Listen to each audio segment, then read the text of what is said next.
عيناك لم تر قط عين وأجمل منك لم تلد النساء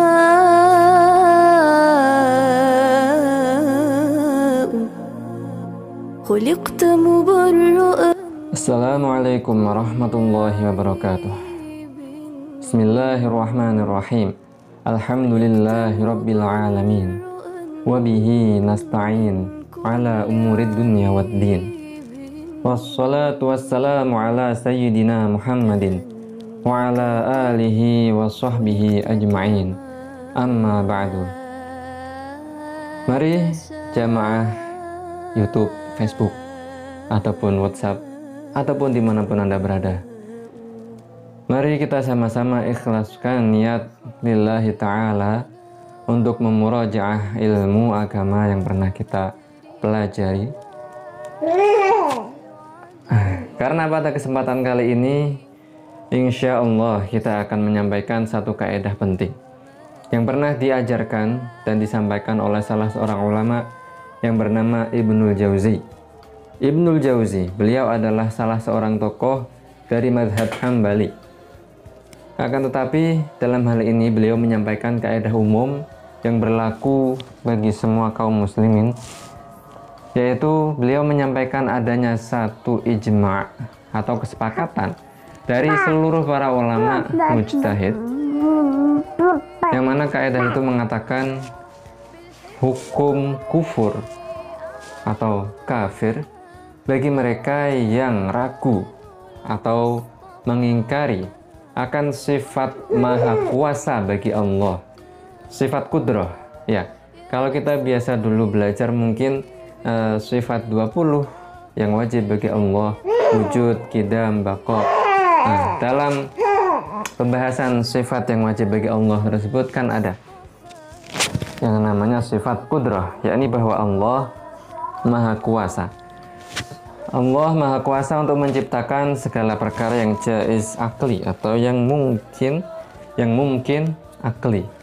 Nah, di sini di kaidah yang disampaikan oleh Ibnul Jauzi tersebut, seandainya ada orang yang ragu atau ingkar, menolak bahwa Allah maha kuasa atas segala sesuatu, yakni yang terkait dengan jaiz atau mungkin akli, ya, maka orang tersebut dihukumi bukan lagi seorang muslim atau kufur. Maka dalam hal ini pas juga kalau kita ingatkan akan satu hadis Nabi, yang mana dalam hadis tersebut Nabi Muhammad SAW mengisahkan akan salah seorang muslim yang hidup di masa lampau, yakni dari masa Bani Israel. Muslim tersebut memiliki kebiasaan atau profesi sebagai nabash. Nabash, yakni seseorang yang profesinya menggali kubur dari jenazah yang sudah dikubur. Nabash, jadi bukan penggali kubur biasa, tapi jika ada seorang yang Nabash tersebut berprofesi untuk mencuri kain kafan dari jenazah yang telah dimakamkan. Jadi dia setiap atau seumur hidupnya, sepanjang hidupnya berprofesi mencuri kain kafan dari jenazah yang telah dimakamkan tersebut. Ya, gali kubur, kemudian dicolong kain kafannya untuk kemudian dijual ke masyarakat lagi. Dan ya, seperti itulah dari salah seorang Bani Israel yang dikisahkan oleh Rasulullah SAW. Ketika lelaki tadi hendak meninggal, maka dia mengumpulkan anak-anaknya dan berpesan supaya nanti jika dia mati, dia berpesan supaya jasadnya dibakar. Kemudian abu dari jasad yang telah terbakar tersebut supaya ditaburkan ke udara. Nah, permasalahannya dalam riwayat hadis ini ada redaksi dari lelaki Bani Israel yang dikisahkan tadi, bahwa dia berucap, ya, yang redaksinya adalah kurang lebih lain qaddaru alayya rabbi. Nah, di sini ya, di sini ada ucapan dari lelaki Bani Israel tadi yang berbunyi seperti itu, ya, yang jika dipahami secara lahiriahnya saja, jika seseorang salah dalam memahami redaksi tadi, maka bisa-bisa orang akan memahami atau memaknai bahwa lelaki Bani Israel yang hendak mati tadi, ya, dia ragu akan sifat kudroh bagi Allah, ragu akan sifat maha kuasanya Allah, ya. Jadi lain qadaro di situ bukan maknanya adalah bahwa lelaki tadi mengatakan jika Allah mampu untuk membangkitkanku, ya, maka Allah pasti akan menyiksaku dengan satu siksa yang tidak pernah disiksakan atau diberikan kepada hamba lainnya karena saking dahsyatnya siksa tersebut. Maknanya bukan seperti itu. Jadi lain qadara alayya rabbi di situ adalah para ulama menjelaskan lain qadara, yakni seandainya saya sudah ditakdirkan oleh Allah untuk mendapatkan siksa yang sangat dahsyat, ya pasti saya akan mendapatkan siksa yang sangat dahsyat tersebut. Nah, jika ditakdirkan untuk seperti itu, maka pasti terjadi hal itu. Gitu. Jadi para ulama menjelaskan lain qadara alayya di situ maknanya adalah lain qaddaro, seandainya sudah ditakdirkan.